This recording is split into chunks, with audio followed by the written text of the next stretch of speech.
Bueno, pues vamos a comenzar este último tema que lo he titulado La ilustración y las filosofías ilustradas, nueva legalidad y nuevas preguntas, y lo vamos a hacer desde la perspectiva de Kant, que para nosotros es el que va a hacer el balance global de todo lo que ha sido la modernidad, y nos detendremos en él, al menos para presentar globalmente cómo nos podíamos, desde esta génesis y constitución de nuestra modernidad, cómo podíamos leer a Kant, o también, por otra parte, mostrar la propia actualidad de Kant hoy en día, ¿no?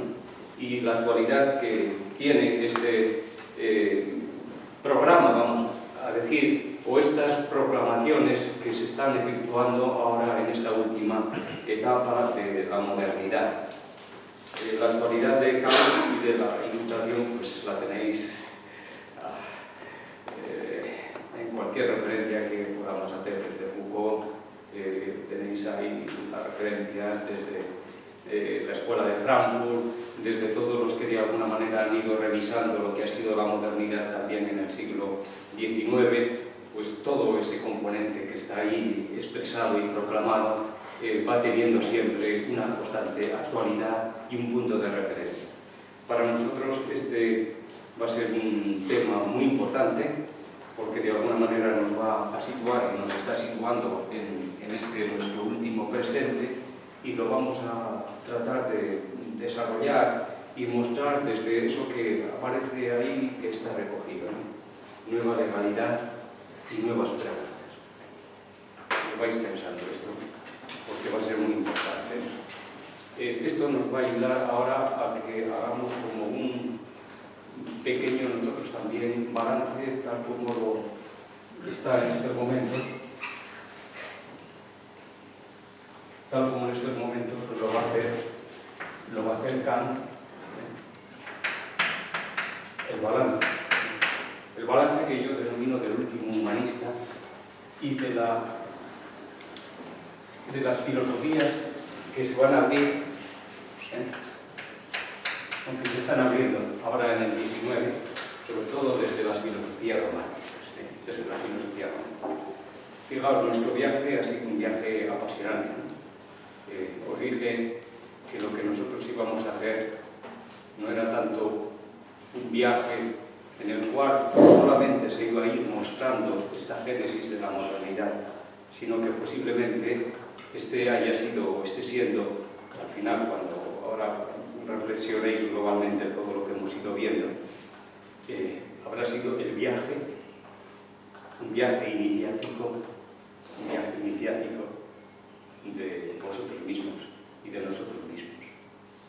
El viaje en el cual, desde la perspectiva que nos va a ir mostrando y de lo que está significando Kant, yo lo denomino el último humanista, ¿no? Desde eso que está haciendo, ¿no? Fundamentalmente, ¿no?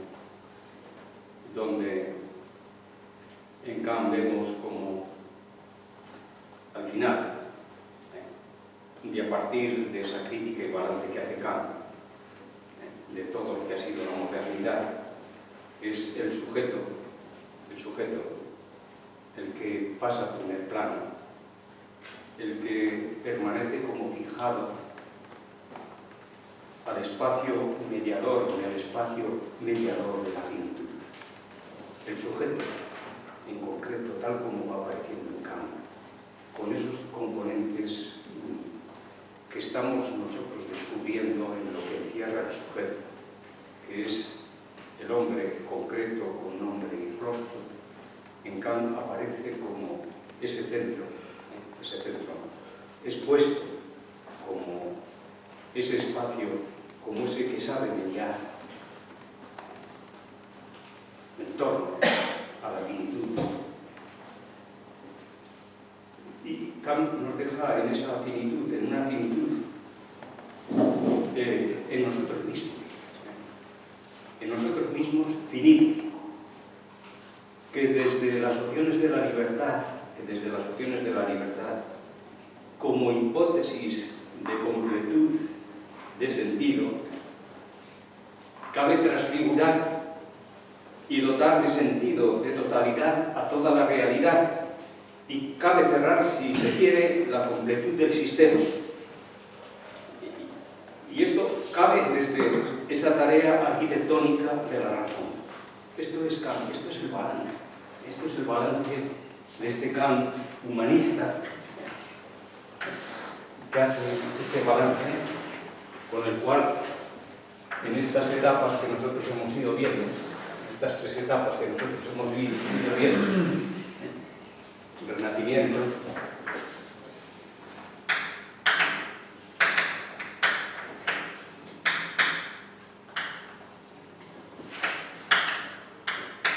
y ahora estamos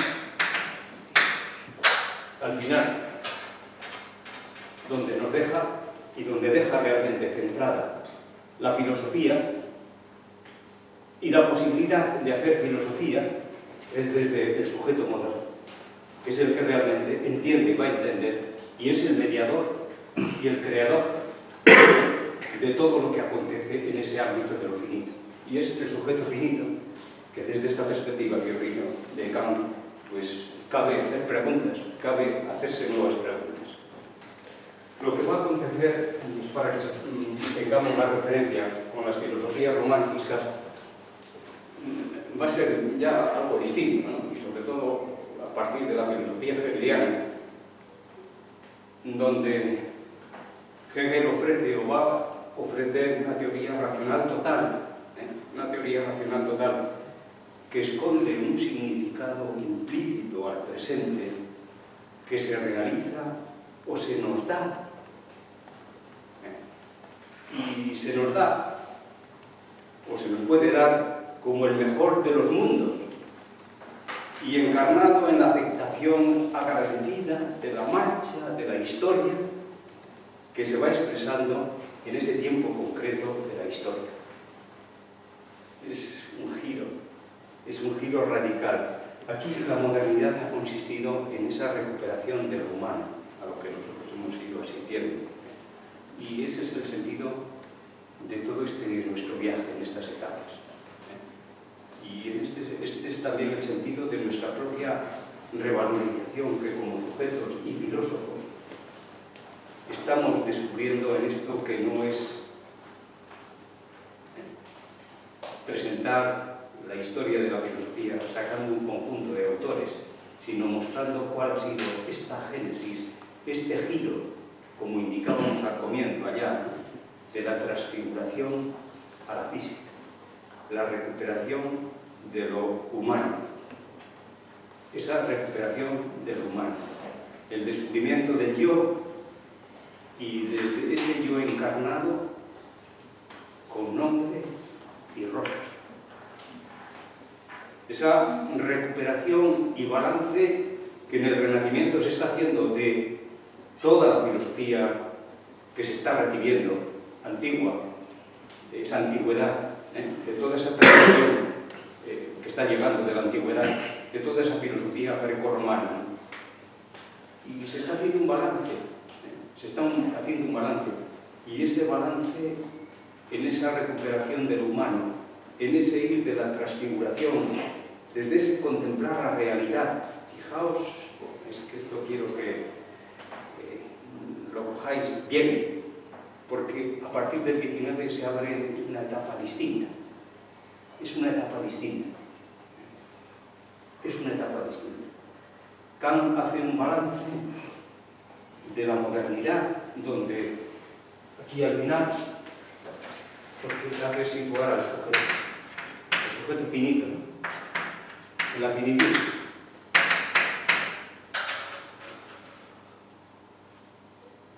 Y es el giro copernicano, la revolución copernicana, el comenzar a hacer filosofía desde saber el sujeto, saber de alcance y límites, saber lo que sobrepasa, tal como nos ha indicado ahí Adrián en este resumen tan estupendo que ha hecho, saber ese alcance y límites, saber de lo que nos sobrepasa, pero siempre es el sujeto el que construye, desde la arquitectónica de la razón, sabiendo de alcance y límites, y situado en la finitud, el que entiende y efectúa esa arquitectónica de la finitud, ¿no?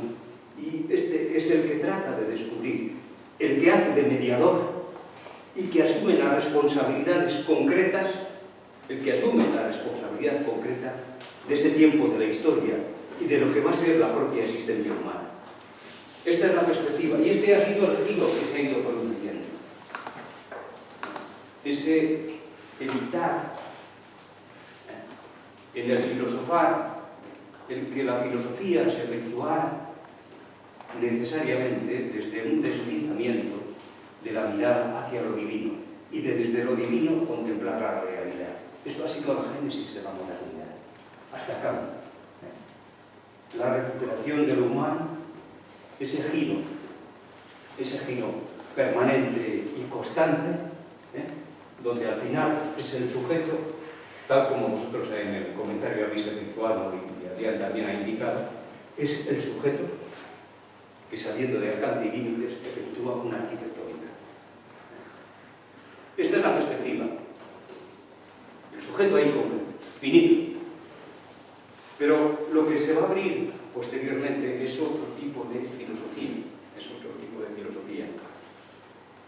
Como os digo, donde se ofrece o se esconde un significado implícito al presente, lo repito, ¿no? Que se realiza o se nos da incluso como el mejor de los mundos, encarnado en esa aceptación agradecida de la marcha de la historia que se va a expresar. Por eso esas necesarias rupturas o críticas que inmediatamente se van a producir o disidencias con respecto a esta interpretación de la filosofía. Toda la izquierda hegeliana, sea Marx, o todas las críticas inevitables, Kierkegaard o Nietzsche desde otras perspectivas, que inevitablemente tratando de recuperar, tratando de efectuar una lectura y de efectuar una construcción del presente desde la responsabilidad necesaria que hay que asumir, que tienen que asumir los gestores, realmente, los creadores del tiempo de la historia, que no somos otros que los sujetos concretos. ¿Está? Entonces, de alguna manera, ¿qué está significando? El que hace un balance de esta modernidad, de este giro que se ha ido produciendo, de esta revolución copernicana, eso que ahora os he dado también en el prólogo y lo vamos a, el prólogo, la crítica de la cultura que le he expresado. Esta revolución copernicana realmente se asienta. Luego se va a abrir otro tiempo distinto de la historia, con otras recurrencias, con otras claves, posiblemente sean unas claves que son distintas y que nos remiten a filosofías que estaban ahí, ¿no? siempre presentes, y filosofías desde la perspectiva de lo que podríamos denominar del platonismo o del neoplatonismo. Y eso que os decía al comienzo también, ya os creo que lo señalé al comienzo, o en los comienzos de lo que ha ido siendo este curso, ¿no? ¿Cómo se podían interpretar las confesiones de San Agustín?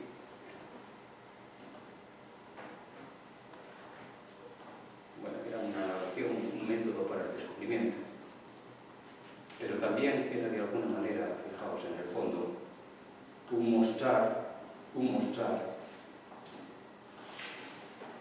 frente a Plotino el regreso al uno, un mostrar el camino de descubrimiento, no del uno impersonal, sino de Dios, el regreso a lo divino, personal, que me transfigura. Y desde ahí efectuar, si queréis, esa visión totalizadora y que es capaz de explicar la realidad. Posiblemente a lo que estamos asistiendo en esta perspectiva, y por eso, si queréis, el resurgir de perspectivas de la filosofía romántica, estas filosofías antiguas, de Plotino, o ese ponerse de moda desde otra perspectiva espinosa, porque estas claves del regreso al uno, del acceso al uno, del considerar que todos los seres emanan o provienen, o toda la realidad es suscitada del uno, y que en el fondo hay como una tensión que va dirigiendo el tiempo de la historia, está veladamente oculta o expresada en estas filosofías antiguas. Entonces, posiblemente también, desde esa perspectiva, lo que se va a hacer a partir de este momento va a ser como un encriptamiento de todo esto que ha acontecido desde esta perspectiva, de recuperación de lo humano, de centrar al final, como lo está haciendo desde la perspectiva de Kant, ese balance ahí, ¿no? Ese balance que hace desde el sujeto, se va a encriptar y de alguna manera se va a comenzar a mirar a las filosofías, a Grecia. Y esta gran tradición o esta constitución o génesis que yo he tratado de mostrar de la modernidad va a quedar como en el olvido o va a quedar relegada, porque va a haber unas hegemonías de estas filosofías que vuelven a transfigurar, donde se produce una transfiguración de la realidad desde ese sentir que hay como un significado implícito que está encarnando, que está como guiando, y donde hay que estar agradecido. Hay que estar agradecido de esta marcha, de la historia que puede quedar ahí expresada. Entonces queda brindado toda esta perspectiva rica de lo que ha sido esta génesis de la modernidad, tal como realmente se ha ido constituyendo, y se regresará a Roma, se regresará a Grecia, y esto quedará olvidado. Esto sí que cogéis las lecciones de Hegel sobre la filosofía de la historia universal, lo tenéis como muy claro. Y en otras perspectivas donde todo esto queda de alguna manera obviado, y volvemos a Grecia, el romanticismo, volvemos a Grecia, volvemos allá, a la cuna, volvemos y nos hemos constituido, nos constituimos de acuerdo a aquellas filosofías o aquellos anhelos que estaban ahí presentes. Lo que va a acontecer a partir del siglo XIX con las filosofías románticas es otra perspectiva. Es otra perspectiva. Por eso esas reivindicaciones que se van a ir produciendo, o críticas necesarias a esta reinterpretación, a esta transfiguración desde unas claves que no sabemos exactamente dónde están situando o qué es el contenido último de ese elemento que acaba transfigurando, pero que parece que está olvidando al sujeto encarnado de nombre y rostro, ese que ha tratado de recuperar la modernidad, ese que está amasado de dignidad, tal como va apareciendo lo que es esta experiencia que estamos señalando, ¿no? Situarnos en la existencia, dignidad, reconocimiento del yo y del otro. Y esa patencia del yo, esa patencia de la existencia. Y esas preguntas últimas que al final del Renacimiento nos hacemos y hemos visto cómo se hacía Montaigne fundamentalmente, ¿no? Desde la perspectiva de ese resurgir del escepticismo, para en ese juicio a la razón, para ese juicio acerca de nosotros mismos, descubrirnos en la existencia encarnada, y saber de alcance y límites y de esa asunción y encuentro de nosotros mismos y ese encuentro con los otros. Y ese suplir la fragilidad de la razón con métodos, sabiendo que con método, tal como lo está haciendo la ciencia, se pueden obtener buenos resultados. Este ha sido el recorrido y la génesis de nuestra modernidad, y esto que va a llegar a este que estoy denominando el último humanista. El último humanista. Kant como el último humanista. Este que pasa a primer plano, va a pasar a primer plano, al sujeto que se sabe finito, al sujeto que sabe de alcance y límites, al sujeto al que se le abren las opciones, y desde las opciones de la libertad, el responder a las preguntas que siempre brotan, y preguntas nuevas que siempre brotan en el ser humano. Y todo desde ese anclarnos en la finitud y asumir las responsabilidades en y desde la finitud, desde esos ámbitos necesarios de concordia racional que necesitan los seres humanos.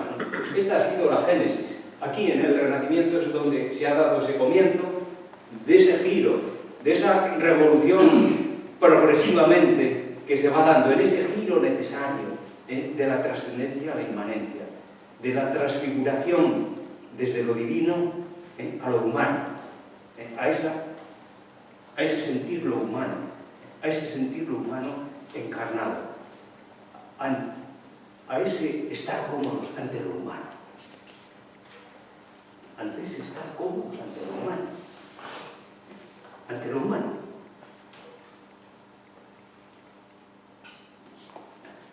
Y aceptar gozosamente lo humano. Esta ha sido la experiencia. El barroco, las filosofías del barroco que nosotros hemos ido viendo, estoy tratando de mostrar el balance que va acercando y el tiempo nuevo que se va a abrir, que es distinto. Las filosofías que se van a abrir, que van a ser distintas a partir de el barroco, que ha significado ir más allá del escepticismo, ir más allá del escepticismo. ¿Y cómo podemos ir? Pues con método, para suplir esa fragilidad. Y de lo que están partiendo, o de esa patencia en la cual siempre se hace expresa y presente, ¿no? Es la existencia, es el yo que se pregunta de alcance y límites, que sabe, desde lo que ha sido la experiencia del escepticismo, que sabe de alcance y límites, pero con método podemos suplir esa fragilidad. Y se va produciendo, o asistimos, a ese giro o a esa revolución copernicana. Y va apareciendo ese yo sujeto y razón conservadora, que sabe de alcance y límites, que sabe y apetece la concordia racional, que se expresa desde ese recuperar lo humano encarnado, yo como cuerpo, yo estoy en mi cuerpo, yo soy cuerpo, como cuerpo, donde continente y contenido quedan fundidos, podemos efectuar el contrario. Y que sabemos de lo que supera, que sabemos de alcance y límites, que sabemos de esos campos que se abren a la probabilidad, y que nosotros descubrimos que caben opciones de libertad y que aspiramos a, desde ese crear ámbitos de concordia, crear un mundo de tolerancia. Y desde esta perspectiva se ofrecen también nuevas miradas sobre la naturaleza. Inevitablemente aquí, como hemos señalado también, están las filosofías que optan necesariamente por lo que yo he teorizado como filosofías que se mueven en la posibilidad, que se mueven y nos ofrecen modelos o filosofías que están ancladas en esa posibilidad, ¿no? Y desde esa perspectiva, pues para nosotros son valiosísimas, ¿no? La última etapa en la cual estamos, esta que he denominado la ilustración y las filosofías ilustradas, donde vamos a asistir a esa proclamación, a ese presentar en la plaza pública, lo que puede ser un programa ilustrado, un orden de mundo ilustrado. Lo que nos aparece, fijaos, es esa proclamación como primera instancia, esa proclamación del giro que se ha producido, de ese giro, de esa revolución copernicana que inevitablemente se ha producido.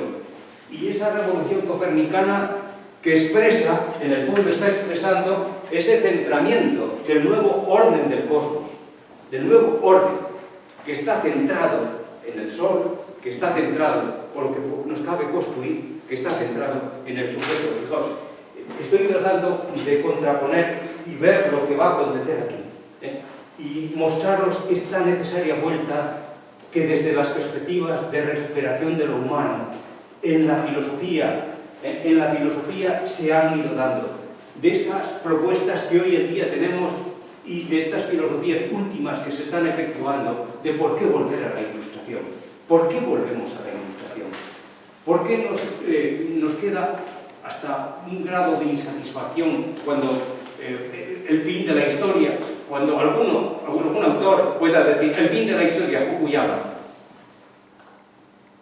Pero ¿cómo va a terminar, como decía en el texto de Don Quijote? ¿Cómo va a poder estar terminado mi libro si yo, Ginés de Pasamonte, lo estoy escribiendo? ¿Cómo va a estar terminado el libro? Allá cuando Don Quijote, en ese capítulo, creo que es el 22, de la primera parte, no recuerdo exactamente, ven una cuerda de cautivos que llevan y le dice Don Quijote a Sancho, acércate y pregúntame, Jesús, a ver qué es, qué ven esa cuerda, por qué los llevan, o quiénes son. Y se acerca allá Sancho, no, es que son los cautivos que los llevan, y tú aquí, pues, estás, pues, ¿y tú quién eres? Y le dice, yo soy Ginés de Pasamonte.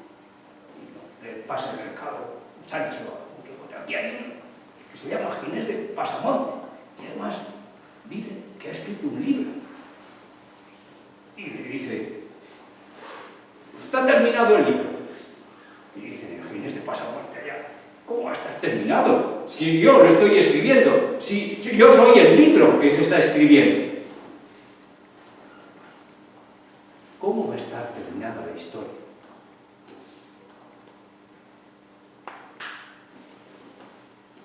¿Cómo vamos a estar en el final de la historia si la historia la estamos construyendo? El ser humano está en la historia, está creando la historia a borbotones. Y la historia nueva, constante, nueva, distinta radicalmente. Pues estoy tratando de mostrar esto que está aconteciendo. El giro copernicano, el giro inevitable copernicano, lo que está expresado en el nuevo método. Voy a pasar, y el nuevo método de filosofar, el nuevo método de filosofar,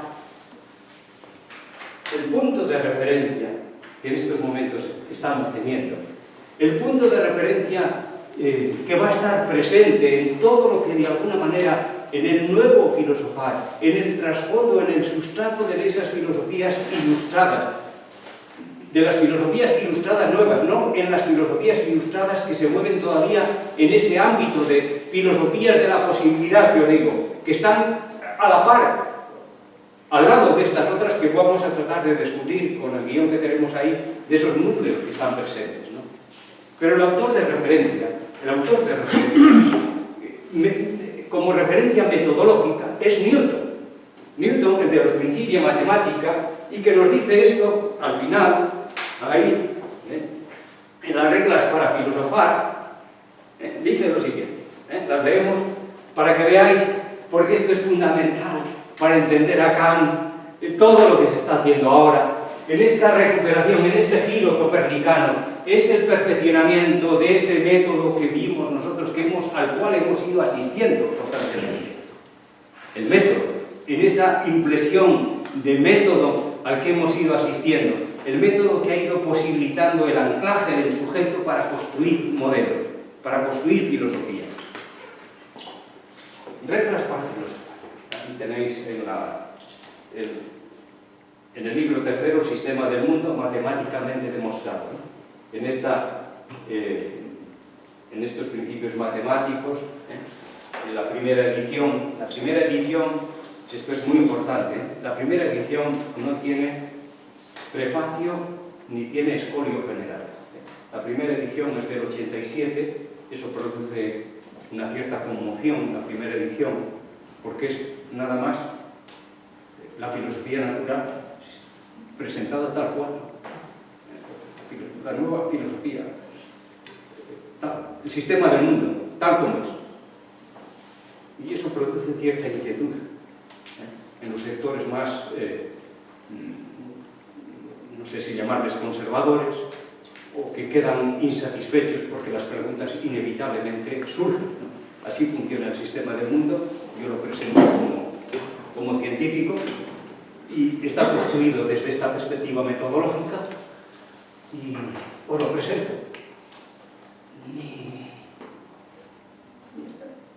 Haceos preguntas. Haceos preguntas. Haceos preguntas, viajeros que somos en este viaje misterioso que estamos efectuando en el cosmos. Haceros preguntas acerca del misterio de este viaje. Haceros preguntas acerca de eso, como ya os decía, ese autor importantísimo, que ahí lo he presentado y está recogido ahí en el guión que os he dado, ese autor importante, que es Voltaire, que trata de recuperar lo humano. Ese autor que trata de recuperar lo humano.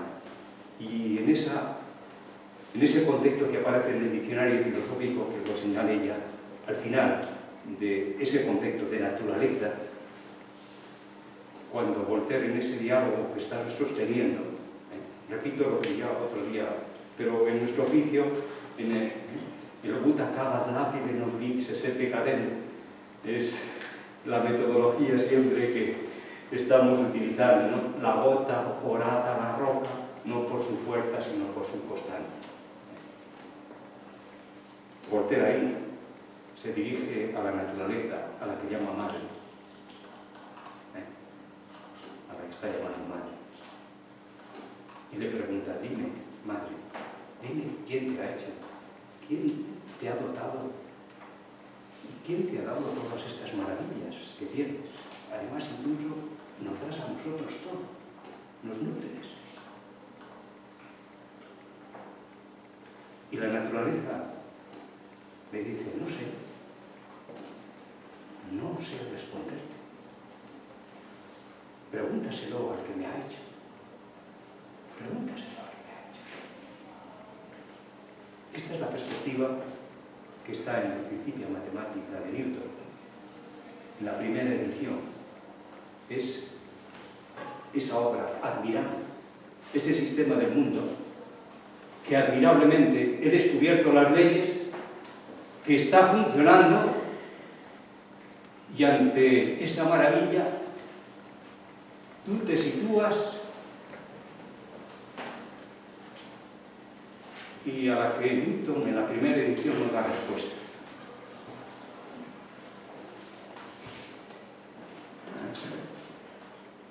La segunda edición le pone ese prefacio, que es de Roger Cotes, que va a financiar la edición, que es una edición preciosísima, la segunda, muy cuidada, y el escolio general.